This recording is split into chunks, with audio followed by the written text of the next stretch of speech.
Well, welcome back, folks, to another edition of Into the West Comics. My name is Donovan. I'm happy to see you guys again. We are here talking about new comic book day. Not a new comic book day, but whatever's in your new pull that we want to talk about. We have our experts on the panel today, Paul and Marcus. They are going to be going over several titles that they have brought us today from their polls.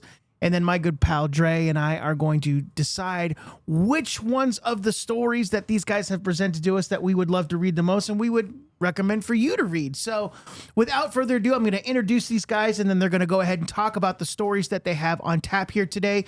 First up, you know him, you love him. He's the Italian stallion. He's got the most beautiful beard. He's got the most beautiful beard in all of the industry. I walked in. I said that was the most beautiful beard. I'm telling you, Mr. Paul Bagnoli. Oh, government names. There's a lot of flattery going on there. Paul, good to see you. What titles Big do you have for us today, Paul? So I'm going to be talking about a little bit of an older issue, Wolverine Origins, the prologue to Original Sin, Penguin 2, Hunger in the Dusk, number 3 actually, and Teen Titan World's Finest, number 4. So let you get a look at that. Fantastic. When we get to me, Can't wait for that. Can't wait to hear what you're going to say about these stories. These guys always bring their A game when it comes to having these 100%. Stories out. So very excited. And of course, our other expert here on the panel when it comes to comic books and the medium itself, our wonderful friend Marcus is here. Brother Marcus is here to let us know what's going on. Brother Marcus. Brother Marcus. How's it going? So, Marcus, what titles have you brought in today? So, I brought in today Black Hammer: The End, new series by from Dark Horse, Jeff Lemire, Ghost Rider Annual, and then Peacemaker Tries Hard, the concluding issues of that 6-issue miniseries. Oh, nice. Wonderful. Nice. Well, I'm excited to hear all of those stories and what's in store for us. Yes. And again, to emphasize, so Dre and I are going to let these guys take it from here. They're going to present their comic books to us, and then Dre and I are going to talk about which ones we would love to read the most, and obviously, again, encourage you guys to do the same. So we'll start off with Paul first. Paul, what's the first one you got here on tap? All right, so kind of inspired by our good friend Barney from the live show last week, I was like, you know what, that was a really fun idea. He brought in some older issues and back issues for those of you who didn't see it. But I'm going to start off today talking about the one I mentioned first, Original Sin Prologue, Wolverine Origins, written by Daniel Way, Mike Deodato, with colors by Rain Beredo. But Deodato's art in this comic is fantastic, and this was kind of during the big origin, like every X-Men was getting their origin during Daniel Way's kind of run on X-Men back in 2005, 2010, in between there. And this one, Original Sin wasn't really my favorite of those origin stories. It was kind of about Professor X and how he failed Logan and he did something in his past that was really messed up. Not as compelling as it sounds, but this prologue is very cool. It starts off kind of with like the running story that was going on at the time where Wolverine is trying to find his son Dakin, who they just found out is his son. And he's like trapped in the mountains in Appalachia or whatever the mountain range is in Canada. And this is a flashback to the very first appearance of Wolverine as a villain in the Hulk comic. And it's an updated version of that, and Wolverine, but with Wolverine's commentary. And Hulk he is working for Romulus, who's kind of like a team of mercenaries controlling like Dakin and Dakin at the time, and this is why Wolverine's throwing back. He's like, I remember we're working for them. He is dropping into you guys pass that around if you want to. But he is dropping into a battlefield with the Hulk and the Wendigo. The Wendigo and the Hulk are throwing down, and they need the Hulk. They got to capture the Hulk. Wolverine drops down, helps the Hulk take out the Wendigo, and then Hulk kind of knows who he is, and he's like, puny human, you're not going to mess with me. He was like, no, it's cool. It's cool. Don't even sweat it. I'm not even going to do anything. And as the Hulk kind of turns, Wolverine makes his move and gets absolutely flattened in one of the coolest panels you ever see of someone getting punched by the Hulk. Because most of the time when you see a character get punched, or you never see a character get punched by the Hulk because they just couldn't take it, like there was no like real reason. But you see Wolverine take the full force, and Mike Deodato's art is fantastic for it, of this punch from the Hulk, and he just goes flying backwards, and he's like, I don't know. He's I feel every little bit of it. Right. There's not much I can do. And then the strike team comes down, smokes out the Hulk, pull him up, and he escapes. And that leads into kind of the original Sin story. Like I said, that's not so great. This comic is very cool to see a fleshed out version of the original appearance. I got to read this because it's so good. He says there ain't any way around it. How I can describe what it feels like to get hit by the Hulk. Simple fact. Been there, ate many round. I can't read. Ain't many around who can survive to tell the tale. There ain't no pain at first. It's like it hits you so damn hard you actually leave your own body. Yeah. And it's when you come back that you feel the pain. Oh, that's so cool. Yeah. I love that. Him describing it is something that you don't really get very often with like the Hulk. Most people he just obliterates. But so that's the fun kind of throwback issue I brought in. I don't even have like a bag and a board for it.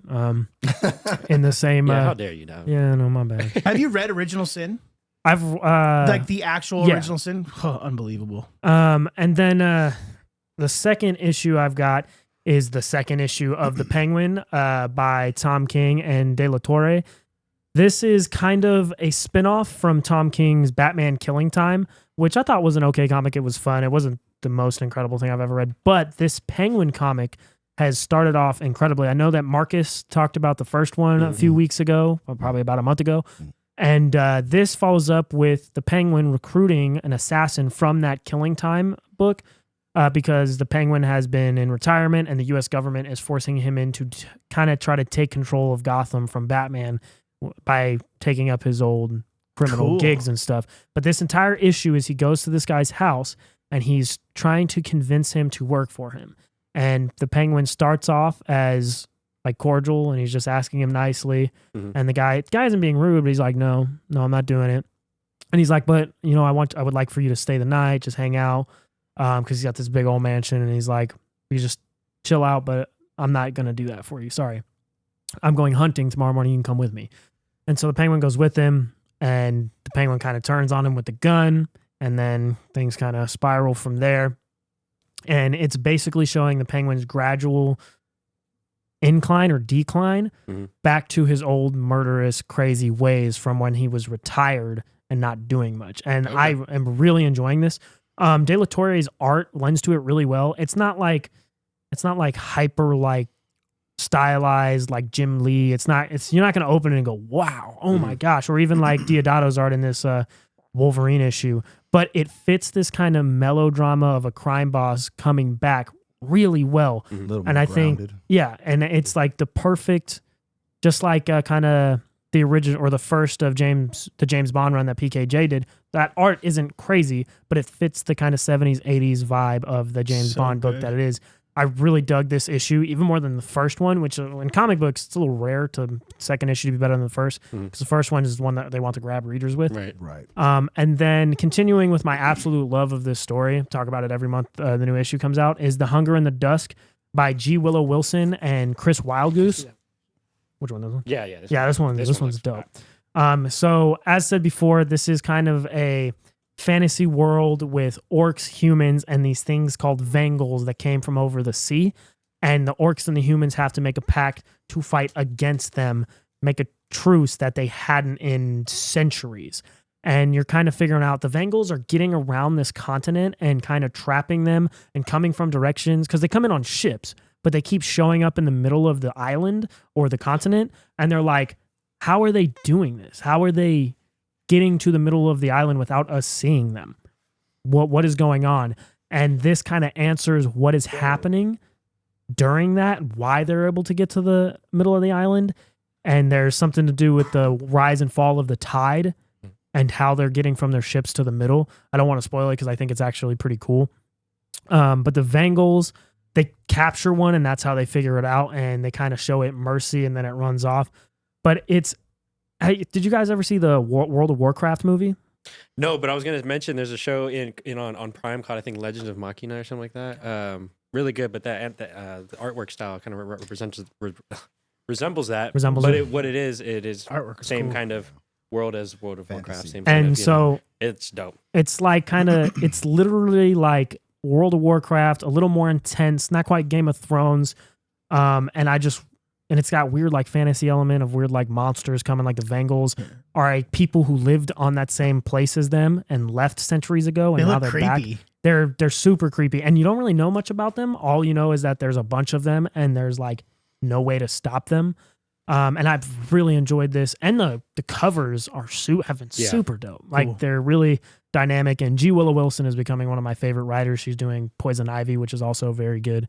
And the last book I want to talk about and kind of spin it into also talking about just Mark Waid's World's Finest universe. This is World's Finest Teen Titans.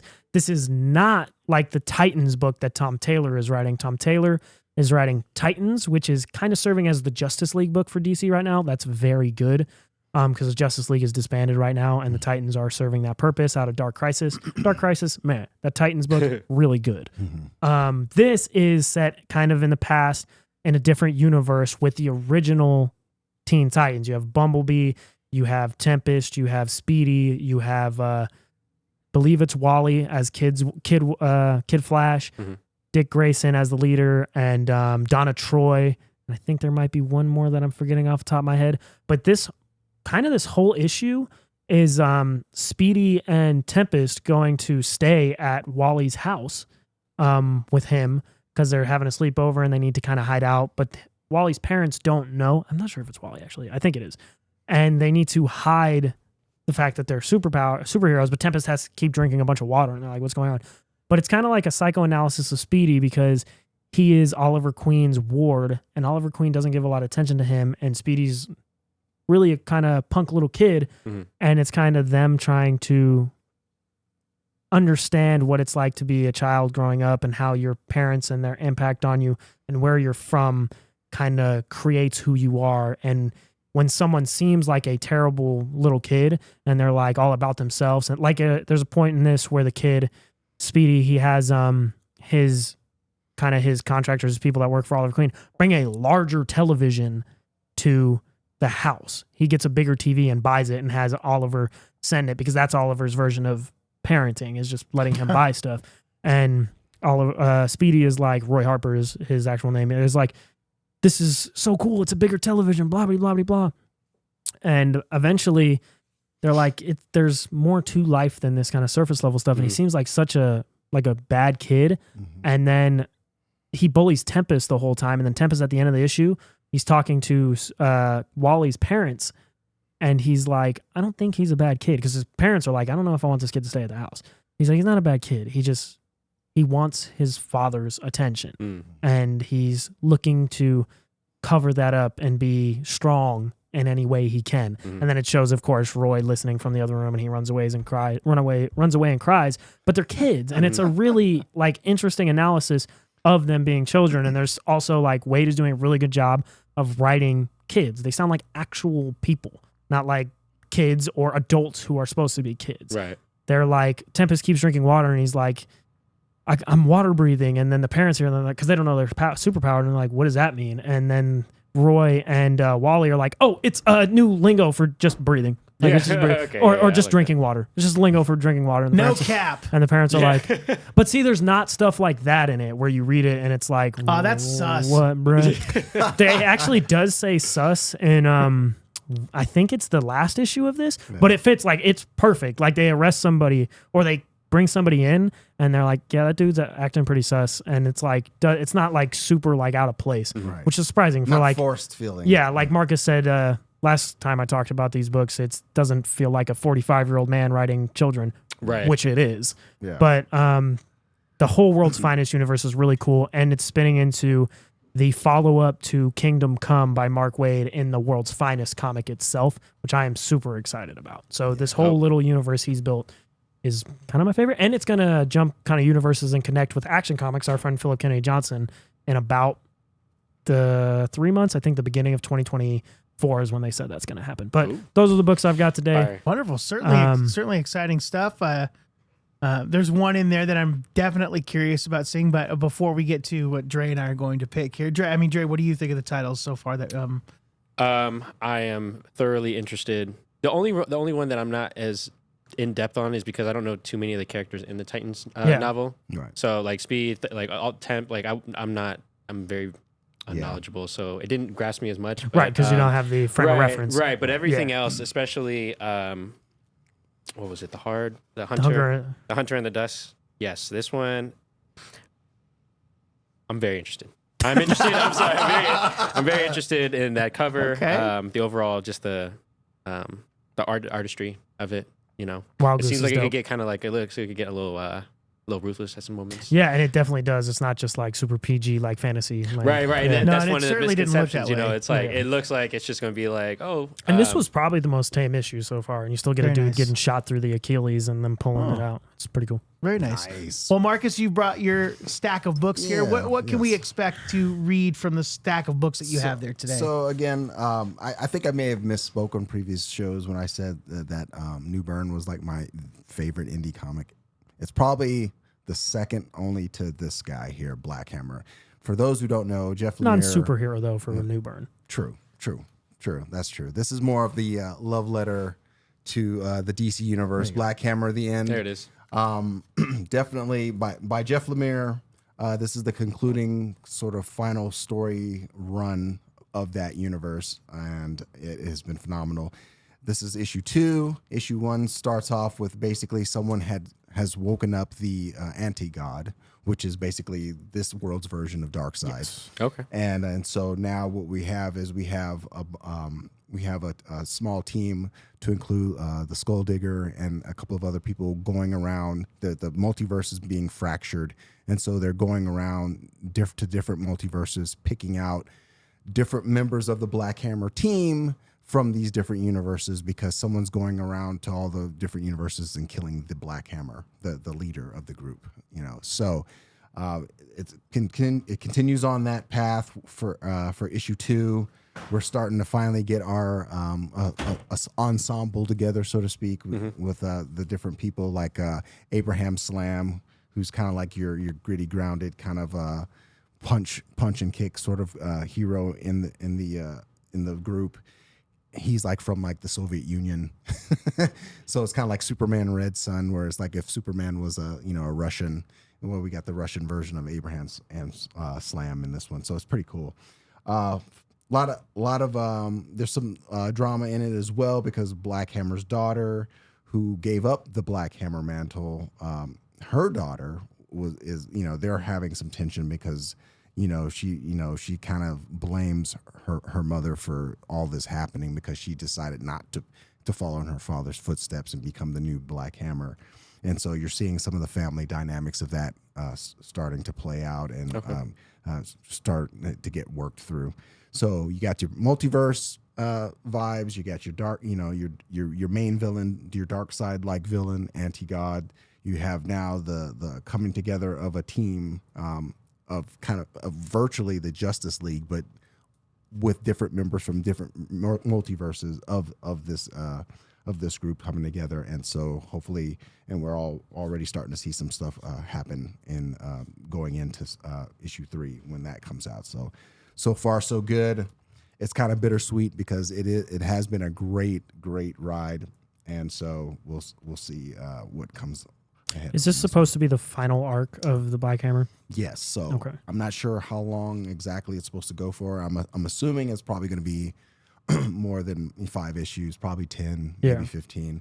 But yeah, this is going to be the concluding arc. I have the trade for the very first 2 volumes, and those books are so good. They are phenomenal. And then the second one, excuse me, the second one is Ghost Rider Annual. This just came out by Benjamin Percy. That cover's crazy. Yeah, it's awesome. It's introducing. Well, it's not introducing the Hood, but it's a character that's been mentioned in previous issues. Well, that's where I was born. And essentially, it's Halloween themed. The chain. Yeah, Look at me. and I'm a hood ready. and essentially, All right. and essentially, yeah, you could see the character. He's dressed up, as almost like what, Red Robin, Right. Robin Hood. That's evil little Red Riding Hood. Yeah, Play it. there you go. Riding Hood, that's what it is, yeah. That's what I meant. Oh God, what a long day it's been. Anyway, it starts off. The issue starts off with him kind of looking for this book, almost like a Darkhold sort of thing. Oh, okay. And it's called The Gospel of Horrors, I believe, Horror Gospels. Cool. And basically, it's a book of spells that he is able to use to basically take over the world and make it so that it's Halloween every day, essentially. Cool. So, okay. And so it's kind of, it's fun. It's Oh, that's creepy. funny. Topical, yeah. Yeah. It's fun. It's creepy. A lot of, with the Ghost Rider books, they always put the little redacted little symbols when they curse. But Johnny Blaze is in here and he's always cursing, so it's kind of funny just to see every other word, like with the with a little edit in with there. the wingding. That's why I like stuff like Black Label though, because it lets let you him have just do it. Right.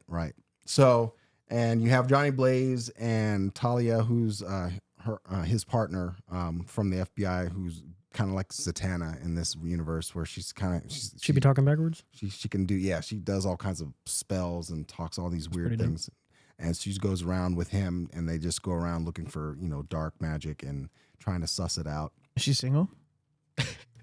I think she is. All But right, I think Oh, that's a bit. yeah, I think Johnny might be your competition. What them digits? 702-555-3655. 6666. Yeah. And then you also have Elsa Bloodstone in here. She makes an appearance in Oh, this too. cool. Like So, Elsa Bloodstone or whatever. Yeah, so it's pretty rad. It's a one and done, and then it just says, hey, continue. The story continues with the next issue of Ghost Rider. So it's a pretty fun Nice. one. And then the final 2 issues of Peacemaker Tries Hard. I've talked about these this miniseries, this 6-issue miniseries, many times, and it's DC Black Label. When you mentioned that, The best. and 6-issue miniseries. It finally concluded with issue 6, and again, if you like Peacemaker the show, you'll like the comic. And Kyle Starks does not pull any punches. He writes it just like it would be if it was a TV series. And so it concludes with so he accomplishes his mission that he was assigned to do for the Brain, that guy, to get DNA from Deathstroke. And so now there's all these Deathstroke babies. Oh. So like the covers are kind of spoilers, but he doesn't return his dog to him. So he has to go back and find his dog. And so it turns out his parole officer is also a former superhero. So he says, all right, let's go get your dog. And so, hilarity ensues, over the top goofiness. And he does get his dog back. And actually this guy here, that's I'm forgetting his name. Mr. Incredible. He looks like Mr. Incredible. Mr. Incredible with a beard. Yeah, but that's the parole officer. He goes in and funny. he kind of goes in and he realizes that the Brain is actually linked to some of the stuff in his past, why he kind of gave up the superhero sort of career. And so it gets kind of deep for a minute, but it's a lot of fun. And this is definitely worth a hardcover. Same colorist as World's Finest Teen Titans. Oh, Jordy Belair. Yeah. Yeah. Very nice. Yeah. Well, wonderful books that you guys brought in. Dre, so what is the one out of the, maybe we'll go like this. We'll go one from Marcus's pile and then one from Paul's pile, and then we'll go back and forth. So what do you think? So you really liked the Hunter and the Hunter and the Dusk. The Hunger and the Dusk, yeah. Hunger Hunger and the hunger of the hunted of the dusk. Yeah. Of The hunger hunting their dusk. You got the hunger and the, all right. So you got that one. And now, so out of Marcus's pile, which one sounds like the Bill most Cosby? intriguing to you? You know, I love Peacemaker, but for the simple fact that the Ghost Rider is just a one and done, right? Yeah. You said it was a one, like, and Yeah, I the love Ghost annuals. Rider. Yeah, the annuals typically are ones that are just one and done stories Contained. that they use as kind of like a break, usually for other writers who aren't on the ongoing series to kind of just throw in their original stories. And then those writers will sometimes get on the book once the current writer leaves. right, Okay. right. But just for the simple fact it's Halloween, it's October, Halloween, that seems like a really cool read. The artwork, the cover Oh, kind of yeah. got me, You can look I it think up. the You can look it up. artwork and the cover kind of got me. I was like, Maybe I was a little unwelcome by keeping them. I did see covered. it taped and I was like, this is Yeah. sealed off for a reason. Big dog. Like, That's just, you read it once and then they're Meanwhile, I sealed got forever. this thing just like flying around. You're like, here, take this. You're tossing it. honestly, it's my way of keeping track sometimes. Of which ones you've read and have Right. I have. Just I should oh, do it yeah, like see. that Yeah. because I have like 30 different. I have about to read, we'll read later. Right. All right, so yeah. Dre, you're feeling those two. Yeah, I'm feeling that, yeah. I think What for about you, me, I think for me, the Penguin in your pile. I've always loved the character of the Penguin and sort of he's used by everyone. I think you would dig this one. Yeah. And he always somehow manages to get on top of the people who are trying to use him and underestimate him because of the kind of person that he is. That's literally, yeah. That's Penguin to me, so that's the one that's intriguing me the most there. And then for Marcus's pile, I'm going to go with Peacemaker just because I loved the show. I haven't really got into the comics as much, and this definitely looks like something that I would want to get into from the beginning. And even the title itself, the Peacemaker tries hard. Yeah. I mean, if you like the show, that title just seems perfect for me for the kind of character that we've been getting in the last 2 years. I was waiting for it to finish, and now that it is, I'm going to read it. So definitely worth a collection. Very excited for that. Well, guys, thank you so much for bringing these books in. We'll hopefully get to do this more. And in the comments below, leave a comment below which story that you would like to read or sounds the most intriguing to you. But other than that, Marcus, Paul, Dre, thank you for being here. Thank you guys for being here. Subscribe if you haven't already. And Paul, where can they find us? They can find us at Into the West Comics on Twitter, at Into the West Comics on, no, you can't on Twitter actually, at Into_comics, but at Into the West Comics on everything else, Spotify, Apple Music, Sonny's Feet Finder, Quan's Feet Finder, that Into the West Comics, that's where you find us. Thanks for hanging out, you guys. You heard it here. Thank you guys. We'll see you guys next time. Thank you. Rest in peace, Keith Giffen. R.I.P.